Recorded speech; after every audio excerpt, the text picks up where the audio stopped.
There are powdered foods that genuinely last for decades, and there are two that look every bit as bulletproof sitting on the shelf but quietly turn rancid in the dark, and you don't find out until the day you finally need them. The whole difference between the two comes down to one thing, and once I tell you, you'll never have to memorize another shelf life chart again. Fat. Powders with no fat in them last almost indefinitely. Powders with fat are on a clock from the moment you seal the bag. That's the secret the long lists never lead with. And it's the difference between a pantry that actually feeds you in a hard year and one that's full of expensive disappointment. I'm going to give you 9 powdered staples that earn their place, with the real shelf life numbers, not the fairy tale ones, and then the 2 that fool almost everybody, including the careful folks. Stay with me for those 2, because if you've already stocked up, there's a fair chance one of them is on your shelf right now. Let me get the honesty out of the way first, because it's the entire point of this channel. You'll see videos and packages that say powdered milk, flour, eggs, lasts forever, never expires, 25 plus years. And some of that is true in the way a brochure is true. Those big numbers are best case lab numbers. The food sealed in a metal can with the oxygen pulled out, stored at a steady cool temperature in the dark. That's it. That same food in its original paper bag in a hot garage with the light and the air getting at it might give you a quarter of that. So before we talk about a single food, understand this. Shelf life isn't a property of the food. It's a property of how you store it. 4 enemies age your food: heat, moisture, oxygen, and light. Beat those 4 and ordinary powders last a remarkably long time. Ignore them, and even the good ones fail early. The gold standard, and it's cheaper than you'd think, is a food-grade Mylar bag with an oxygen absorber tucked inside, sealed shut, and set down in a sturdy bucket in a cool, dark closet. Bag, absorber, bucket. A Mylar bag runs about $1. The absorbers are pennies a piece in a pack, and a food-grade bucket is a few dollars or free from a bakery. So we're talking a handful of change to add years to a bag of flour. That's the cheapest insurance in this whole field. We'll come back to the how-to, but every number I give you assumes you've done that much. All right, the 9 that genuinely last, and I'll go in plain order. Number 1, white flour. Stored right, Mylar, oxygen absorber, cool and dark. Plain white flour keeps around 10 years, and it's the backbone of bread, biscuits, gravy, and a dozen cheap filling meals. In its paper sack in the pantry, more like a year. So this is one that really rewards proper storage. Price is nothing, a few dollars for 5 pounds. Buy the plain white, not the whole wheat, and hold that thought, because the whole wheat is coming back to bite us later. Number 2, and this is the king of long-term powders, non-fat dry milk. Stored properly, non-fat powdered milk keeps about 20 years. Utah State University's Extension Service and the big home storage canneries both put it right around there. 20 years. It gives you milk for drinking, for cooking, for baking, calcium and protein in a shelf-stable box. The word that's doing all the work in that sentence is non-fat. Skim. No fat means almost nothing in it to spoil. Remember that word, because its cousin, whole milk powder, is one of our 2 villains at the end. And the only difference between a 20-year food and a 2-year one is the fat. Number 3, sugar, granulated white sugar or powdered sugar. This is one of the rare times the internet's right when it says lasts forever. And here's why I'm comfortable saying it. There is genuinely nothing in pure sugar for bacteria or mold to live on, and no fat to go rancid. Keep it bone dry and it lasts indefinitely. It may harden into a brick. That's just moisture. And you can break it up or grate it, it's perfectly good. Sugar is calories, it's morale, it's preserving, it's a spoon of comfort in a bitter week. A few dollars for years of storage. Number 4, salt. Same story, even more so. Salt is a mineral, it does not expire, period. Plain salt keeps essentially forever if it stays dry. One honest footnote, iodized salt can lose its added iodine over about 5 years, but the salt itself is still fine to use. Salt seasons food, it preserves meat, it's vital to your body, And it's about the cheapest insurance on this whole list. Buy extra. It's heavy and it's cheap, and you will always use it. Number 5, cornstarch. Kept dry, cornstarch lasts effectively for decades. There's no fat and no real moisture in it. It thickens soups, stews, gravies, and sauces, which is exactly how you turn thin emergency food into something that feels like a real meal. A box costs a couple of dollars and sits quietly for years. Let me stop here a second because you've probably noticed the pattern by now, and it's the whole lesson. Salt, sugar, cornstarch, white flour, non-fat milk. The longest lasting powders are the ones with no fat and no moisture. Lock that in. Number 6, baking soda. It keeps for many years, and it's a true multi-tool. Leavening for baking, scrubbing for cleaning, deodorizing, even basic first aid uses.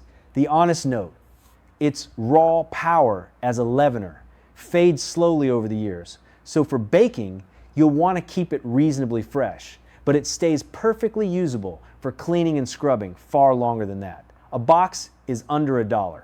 There's no reason not to have 3. Number 7, dehydrated potato flakes. Sealed in a can with the oxygen out, the canneries rate instant potato flakes up around 30 years, and realistically, you're looking at a solid decade plus of good eating. Potatoes are warmth, they're bulk, they're calories that fill you up. Mashed as a thickener, stirred into soup. Cheap, light, and a genuine morale food when you're tired and cold. Just keep them dry, because moisture is the one thing that takes them down fast. Number 8, powdered eggs. And here I mean the commercial whole egg powder that's been properly dried and sealed. In a nitrogen or oxygen-free can, powdered eggs keep around 5 to 10 years, sometimes longer. Eggs are protein, and their versatility. Scrambled, in baking in a dozen recipes. And a shelf-stable egg is a small miracle when there are no hens and no grocery run.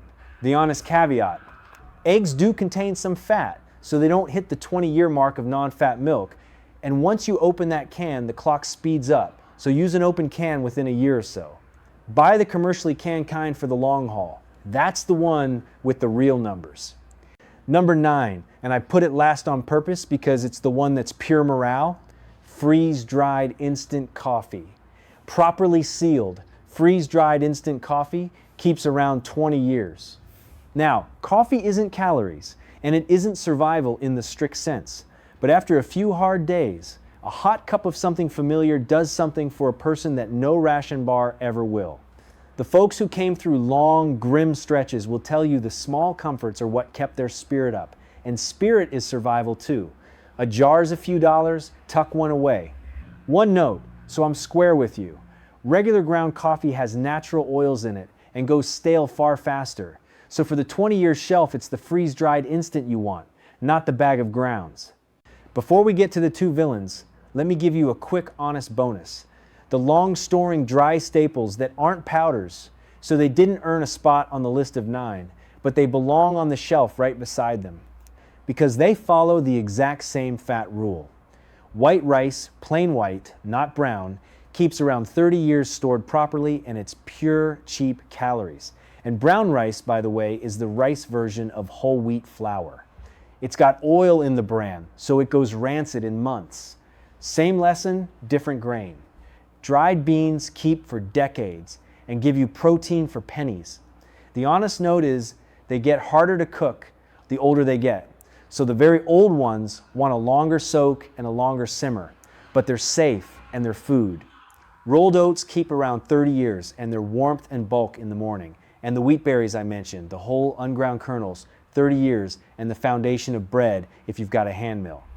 None of these are powders, but they're the cheapest long-term calories in the store.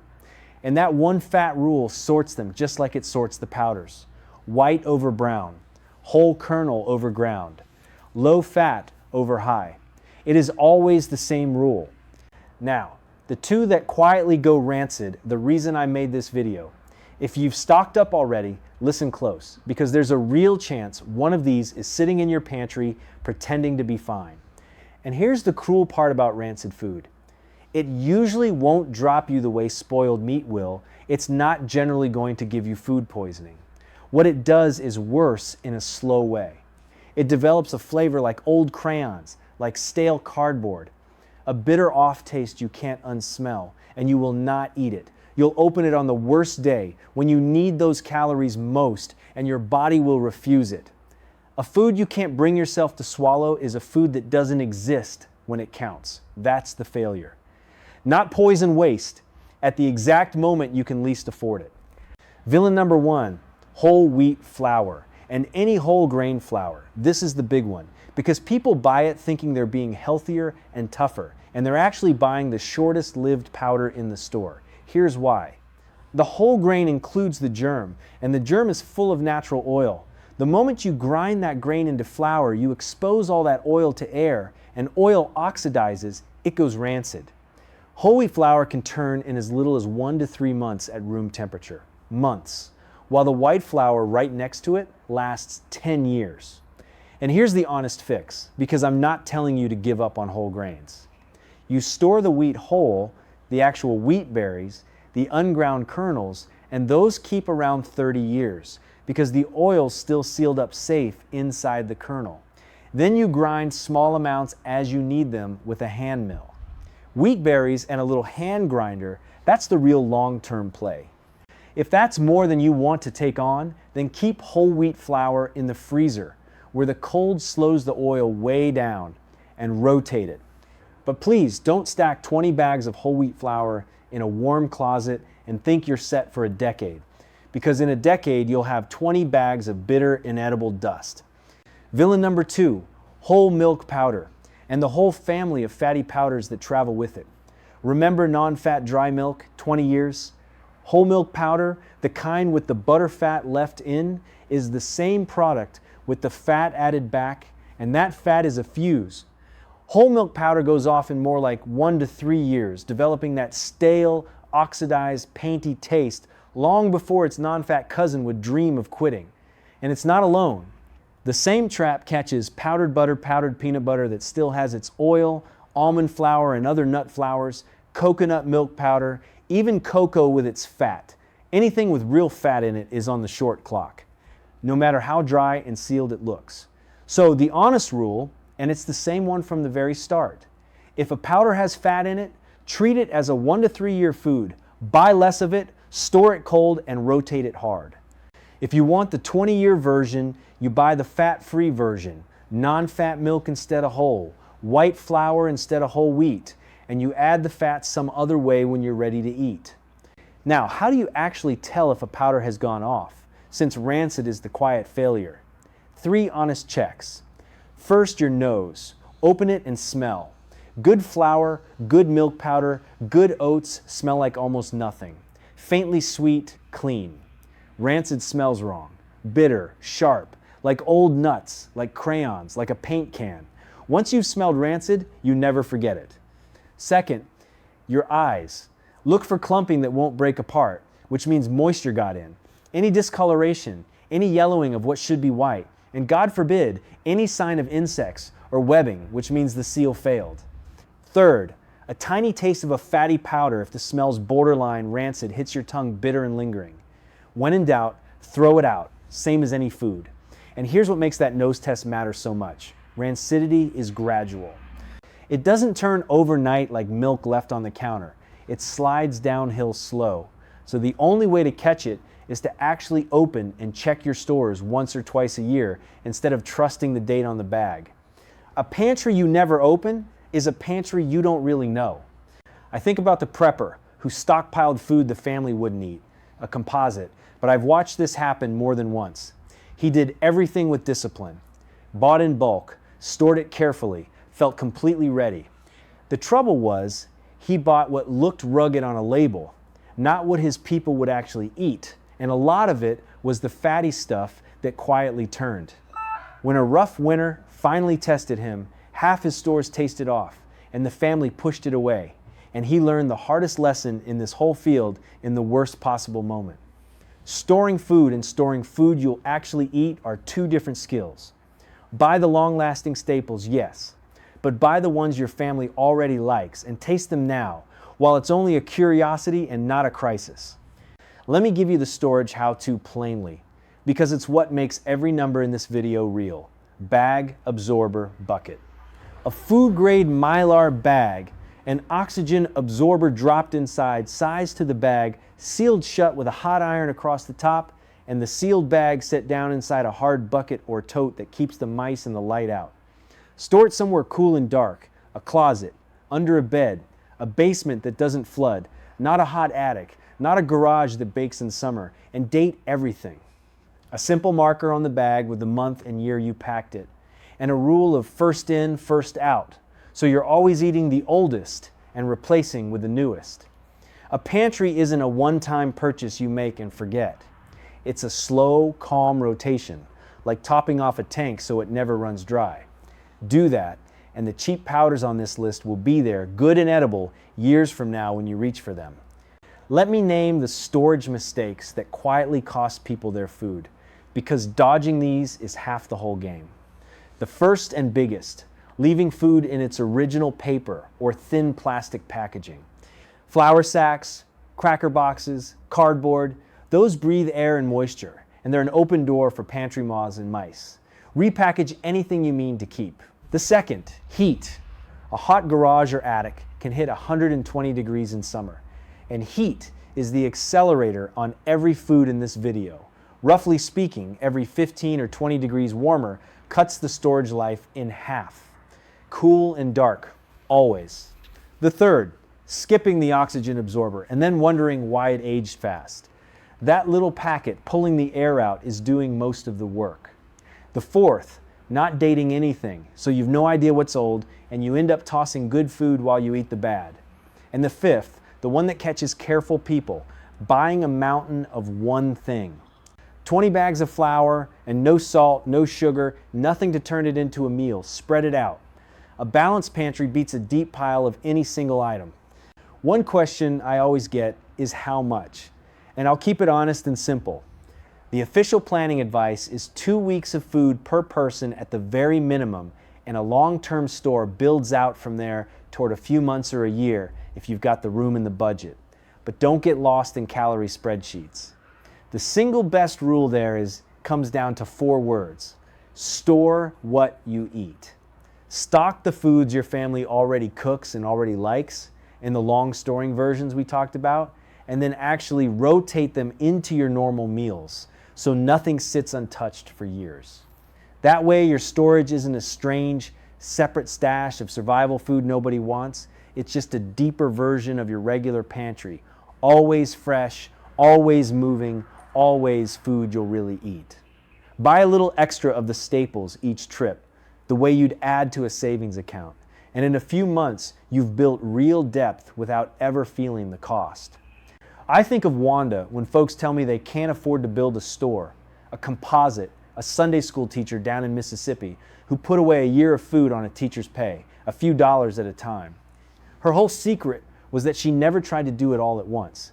Every grocery trip, she'd grab 1 extra bag of rice, 1 extra box of salt, 1 more sack of flour, and bag it up the right way that same night. She called it her quiet tithe to next year. In a couple of years, she had more food, better stored, than people who'd dropped $1,000 in a single panicked weekend, because hers was built on a habit, not a fright. You don't need money to start. You need 1 extra item this week and the patience to do it again next week. And here's the part for the person this really lands with. If you're the one in your family who thinks about a full pantry, who buys the extra flour, who labels the buckets, who gets the look across the kitchen table for it, you're not strange. You're the reason there's food on the table in a month when the store shelves are thin and everybody else is anxious. There were whole generations who knew this in their bones. The families who learned to bake without a grid, who kept the flour and the lard and the wheat because they'd seen lean times and never quite trusted them not to come back. That knowledge isn't paranoia and it isn't hoarding. It's the oldest kind of love there is. Making sure the people you're responsible for don't go hungry. Don't let anybody shame you out of it. So here's the assignment, small enough to start this week. Look at what you've already stored and check for the 2 villains, any whole wheat flour or whole milk powder or fatty powders getting old in a warm spot. Move them to the freezer or plan to use them up. Then pick 3 from the 9 that last: salt, sugar, white flour, non-fat milk, whatever your family eats, and put a little extra away the right way. Bag, absorber, bucket, cool, dark, dated. That's the whole job. This was general preparedness education, not professional advice. For food safety in your own situation, follow USDA guidance and your local extension service, both of which publish these shelf life numbers for free. But start that pantry either way. Tell me in the comments,